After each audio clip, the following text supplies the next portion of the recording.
I'm very sure that most of us have heard this saying from particularly Nigerians, Africans have come into the UK. Keep to yourself when you go to work. Let your work be work. Let your workplace just be your workplace. Don't try to make friends. Don't try to talk to people and all the likes. And as much as they are actually just trying to pass a good information, I believe that it's being communicated in the wrong way. And further to this, I saw a particular video sometime maybe 2-3 months ago, of this YouTuber talking about how she goes to the workplace and just keeps to herself, because mostly because she's just trying to not say the wrong things. And I was taken aback when I saw that video, because I was like, this is a YouTuber, very, very, very known and popular, and you go to your workplace and you're giving that, I was just taken aback. But then, I was very conscious of commenting, not to come across as bad belly and all that. But just sometime recently again, I heard she had been laid off her workplace, and some of the feedbacks or some of the comments was because she's not as sociable, or she's not a team player, she's not perceived to be a team player. And I felt kind of bad, because I just felt these conversations are not my cup of tea anyways, and I try not to talk about them, not to pry into people's businesses. But seeing this feedback, and knowing that I've seen that video at that time, and I could have just talked about it or dropped a comment or even make a video like this to inform people how to adjust to the British workplaces and things to look out for, I just felt the need to do that now, to at least save other people, other new immigrants, other Africans that are migrating into the country, other foreign trained professionals that are also coming into the corporate world in the UK, to understand the British workplace and how well to adjust. Hey lovelies, welcome to my YouTube channel. My name is Moments with D, and you're welcome, and welcome back again for my OGs on the channel. Thank you for always coming back. Thank you for always supporting me. I do not take it for granted, and I don't want to bore you with lots of introduction, but you know what to do: like, share, watch till the very end, because I'm going to be making very salient points, and I just believe that it's going to be very germane to your settling down in UK corporate world. So without further ado, let us just get right into it. The very first thing I want to mention about the UK corporate culture is that they are very big on soft skills. What do I mean by soft skills? Your communication skills, your interpersonal skills, how your collaborative skills, how well do you fit into a team. This is something that they look out for. They believe that your technicals, we have seen that on your CV, but they want to see that culture fit. How much do you fit into our culture? How much do you fit into the organization? How well can you function in a team? And all this can be perceived from your sociability. How well do you communicate? How well do you make these small talks? You are just want to get to the office and just sit down, your head in your laptop, 8, and once it's 5, you've picked your bag, you're out of the office. That's it. When someone is trying to have a conversation with you, or okay, how was your weekend? It's fine.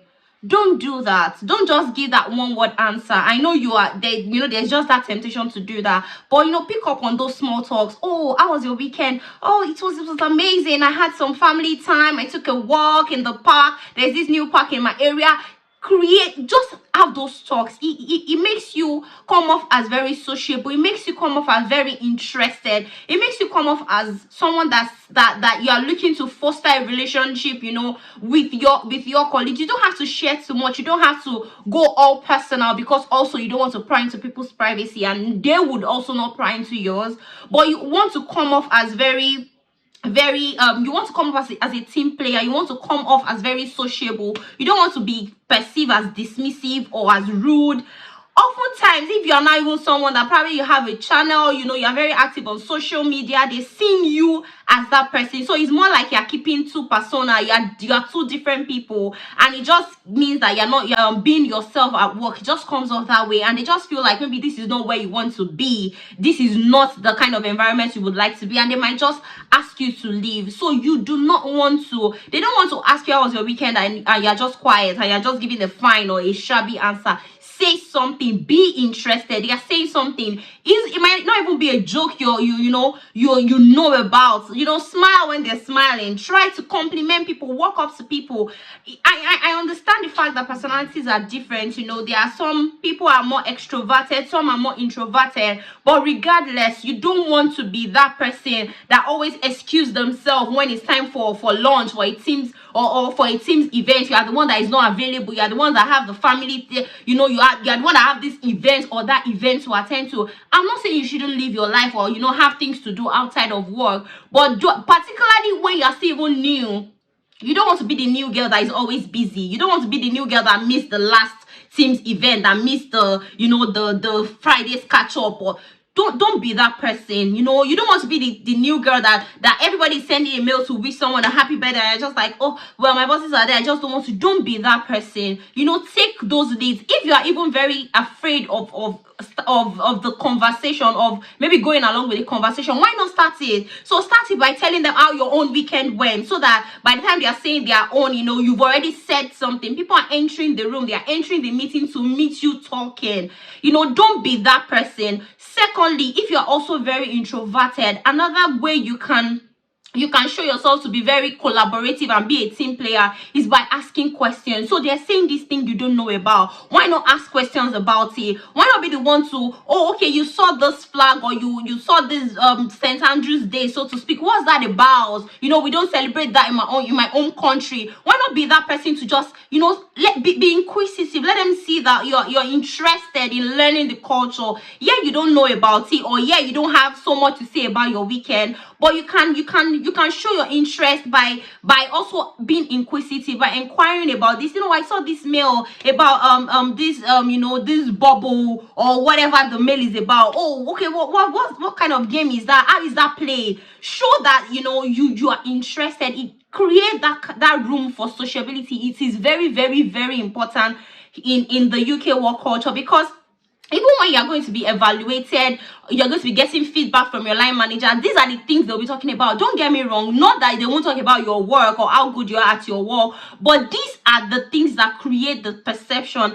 And oftentimes, if you're a foreign trade coming from Africa, a foreign trade professional coming from Africa, your skin color is different. They can easily identify you.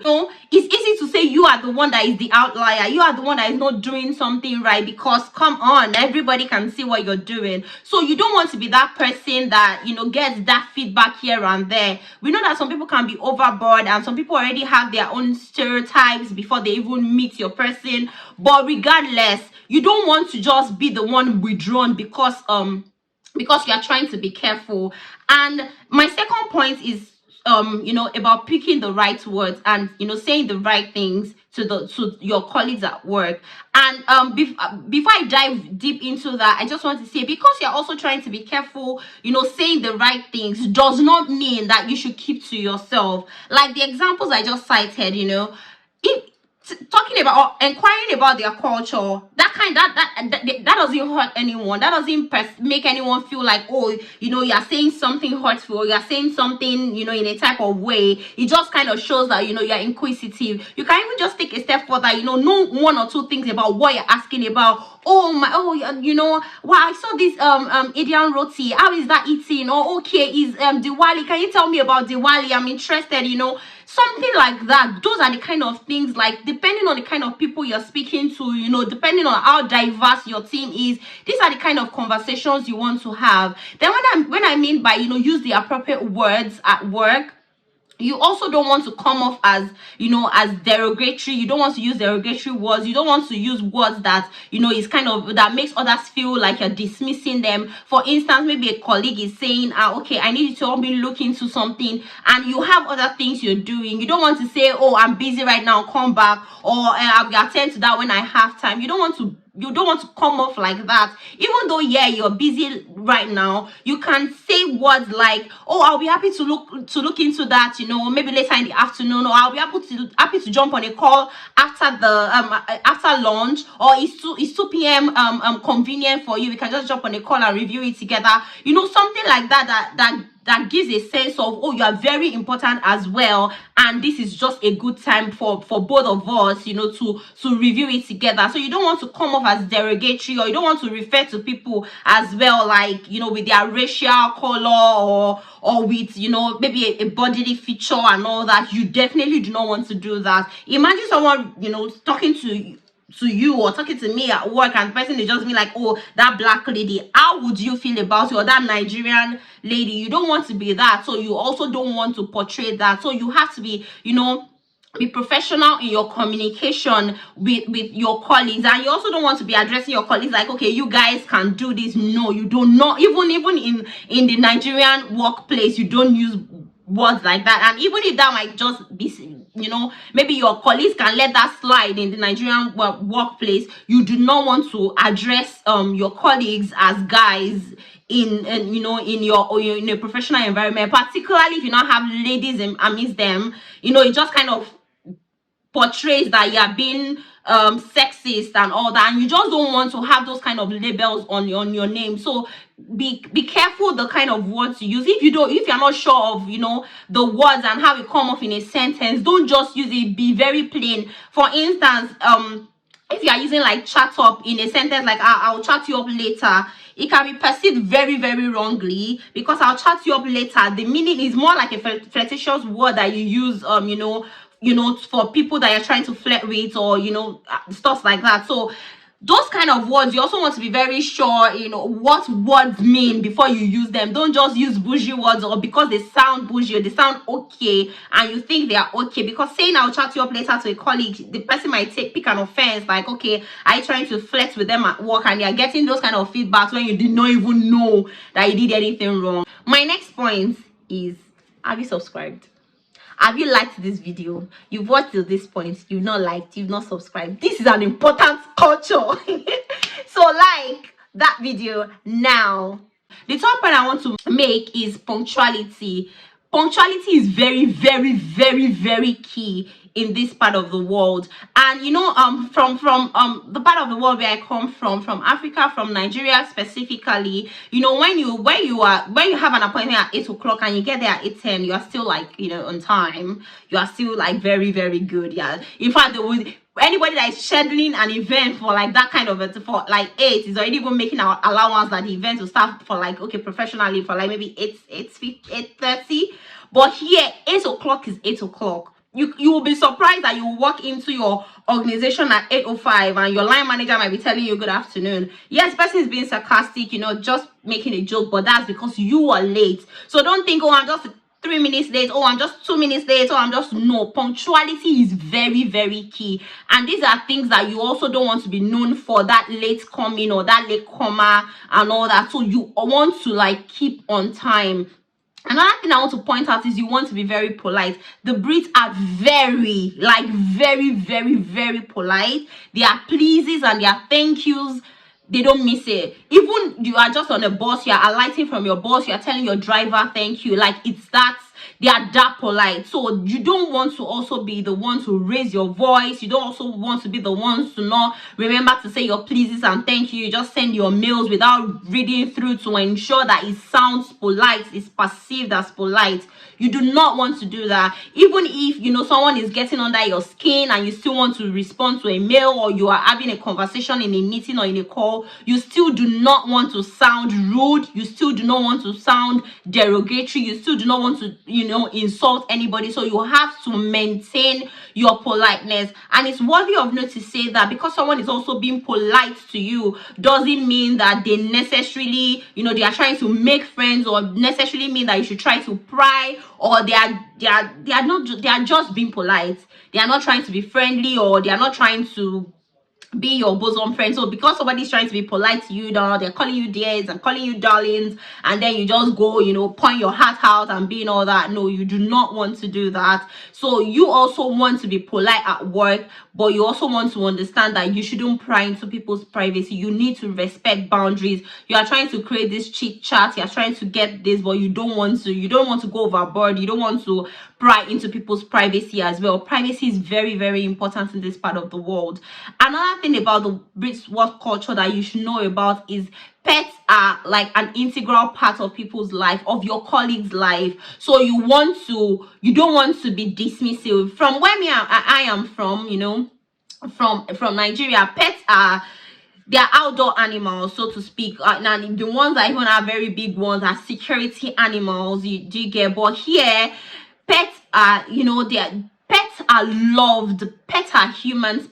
There are organizations that even put it as part of their pets to say that maybe you can have you can bring your pet to work and all that. So you don't want to. Pets can interrupt your meetings. You can see pets like maybe going behind when you're having conversations and colleagues, or you're in a call with your colleagues. You don't want to be the one to be, oh, what's that? No, you don't want to be that person. Now you don't necessarily have to go and get a pet yourself because you're trying to fit into a work culture. No, but be interested as well. You want to know the name of their pets. You want to know how old the pet is. You want to know how their pet is faring. These are also things that you can chip into your conversations when you're having them. Oh, how is Frederick doing? Oh my God, it's so, have you trimmed this for? Oh, we are having this thing on Friday, and we are going to be working late or something. Have you gotten a pet sitter for Frederick? You want to, you just want to be, those are the things that kind of show that, yeah, you're interested, that you're making an effort as well.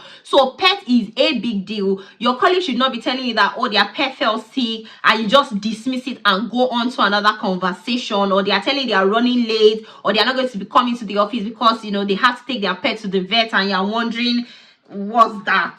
Pets are big deals here, and you have to understand that and incorporate that into your relationship at work. Another thing I also want to point out is that promotion is not automatic in this part of the world. Now, in Nigeria where I come from, your promotion, you kind of like know when the appraisal will be done. You kind of like have the promotion hierarchy and structure of the organization you work with. But here, promotion is more like you have to either apply for the higher position when it is open, or you have to speak to your manager to let them know that now you're ready to take on to take on that position, or you are ready to actually go up that ladder or take on a promotion. So it is not automatic, because here, for various reasons, could be tax reasons, it could be because of maybe whatever student loan reasons, for various reasons, people do not just want to be promoted automatically. So you don't just, and so promotions will not just be handed down to you. So you have to let your line managers know when you feel you're ready for a promotion. You have to reach out to them, and these are the things that will be considered in your promotion, not just how good you are with the work. Particularly if you are getting the promotion, even in how should I pay, in your team or in your department, they already know that you're good at the job. Well, that's if you're good at the job. But the parts that they want to focus on now is how well do you represent the organizational culture, how well do you fit in, how well do you communicate. These are the things that, and feedbacks will be gotten like part time. They're not just going to get feedbacks from your colleagues, are going to evaluate you, your line managers, people you work with. These are the things that these people would use in evaluating you. Not everybody will give you that that consistent opportunity. From one or two conversations, they can already have feedback that they might even relate to other people even prior to them meeting you. So you just want to ensure that you understand what the culture is like, and you are actually playing to that as well. You don't want to just hold back or be seen to be the only time you talk is when there is a black in your midst, or when there is an African in your midst. No, you want to be perceived as very inquisitive, and also you also want to speak up even at meetings or at calls. And I'm just not saying speak up to say anything. You want to pay attention, you want to ask questions. Do you get? Don't just be laid back, don't just sit back because you are trying to be careful. Don't walk on eggshells. They actually want you to be yourself. So you don't want to walk on eggshells in your organization. You don't just want to be someone else entirely outside, and it's in the organization you are someone else entirely. If you're taking promotions, for instance, you want to take on the higher role, now you are going to have two subordinates, and you are this person that is just all about work. Why about when your subordinate is just tired, they are just feeling exhausted, or you want to have to communicate? How do you influence them when you are just this very rigid work is work kind of a person? Also, while communicating, be careful of your demeanor. At times you might want to but your body is saying something else. Be very careful of your demeanor as well. Be truly interested. Don't just be interested because moments with this said so. Be truly interested in what they really have to say, how the weekend actually went. This is very important to them. When they are going for drinks, even if you do not drink alcohol, don't be the one to not go for drinks. Come on, you can go there and have a cocktail. You can go there and there's Coke, really. There's Iron Brew here in Scotland.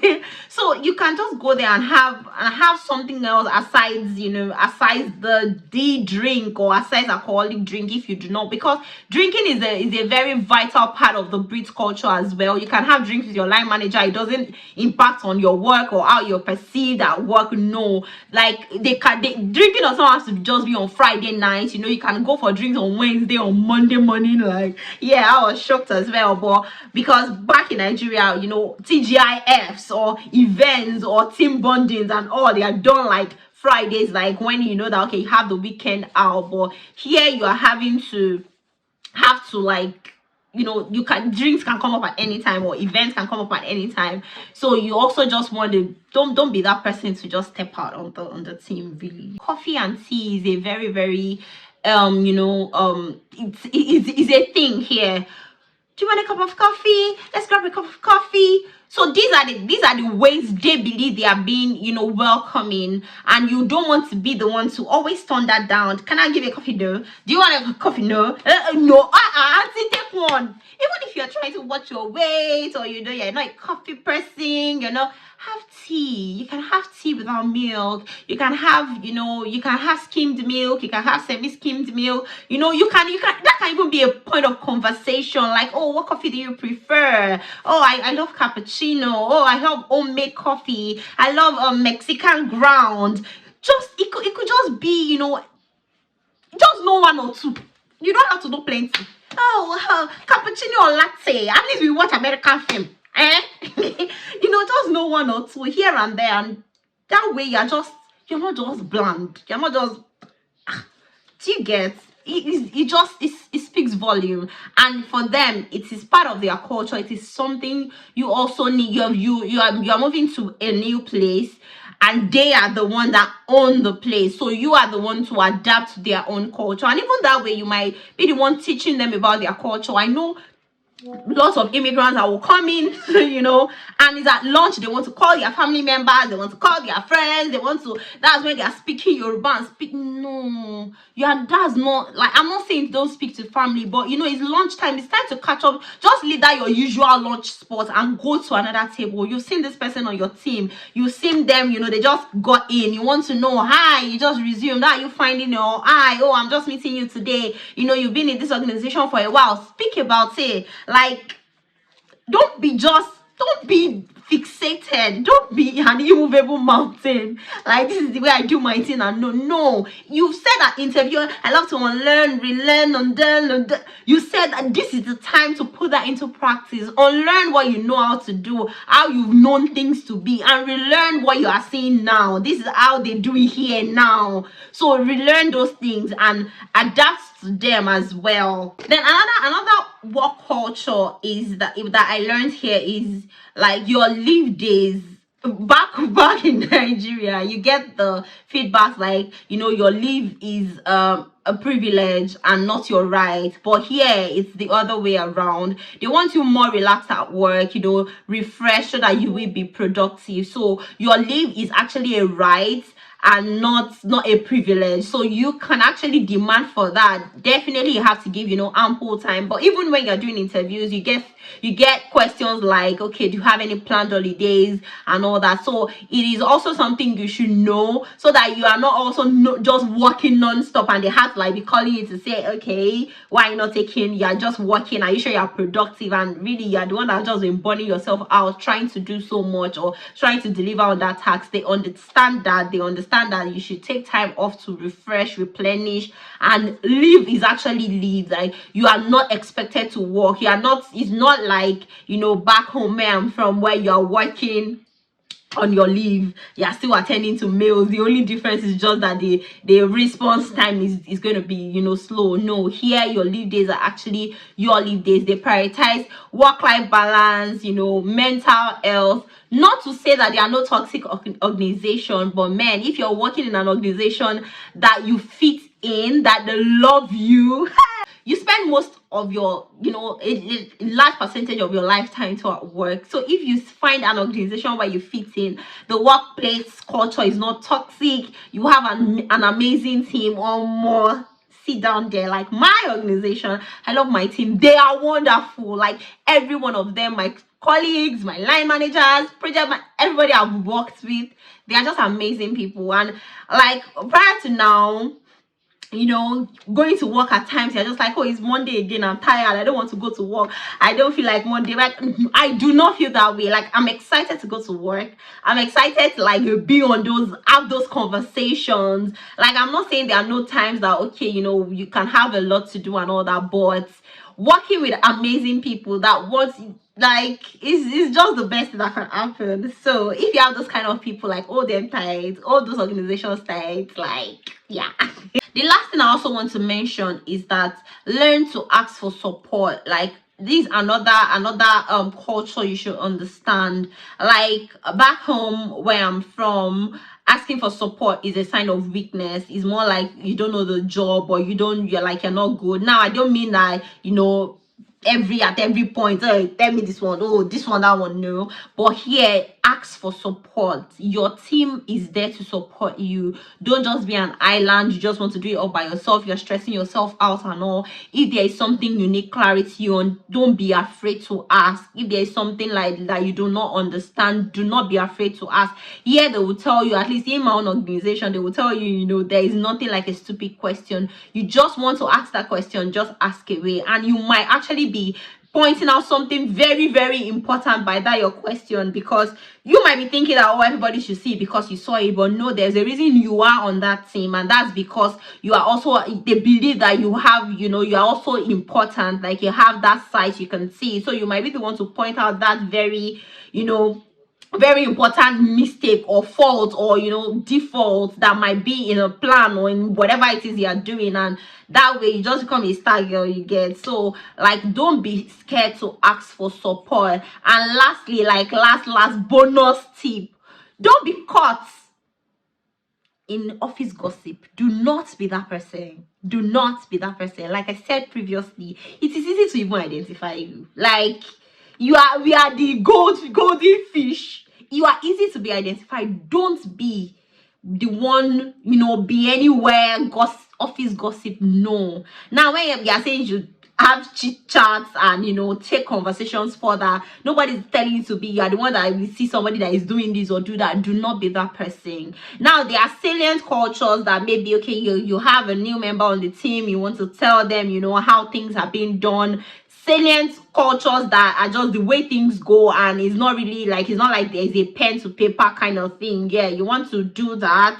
Maybe there's a time that everyone on the team just kind of like go to lunch. It's not like, you know, it is standstill and like, you know, but there's just that time that everybody has kind of like set aside. You just want to let that person know so that they are not walking into that time and taking lunch when others are at work or something. Like, there might be just things like that here and there that you might want them to know, that might not be, you know, in the organization's law book, so to speak, but you don't want to be caught in office gossip. This is all I know, and I thought to share with you guys about the British work culture. If there is anything else I think I must have missed out, you might also want to drop in the comment section, because really you might be saving someone, you might be helping someone retain their job, you might be saving someone from getting laid off or getting that bad feedback from their line manager on their team. And if you found this video helpful at any point, please like and share with friends, share with colleagues, share with people that you might also, that you feel will also equally benefit from this video. Till I come your way in my next video, stay blessed. Bye.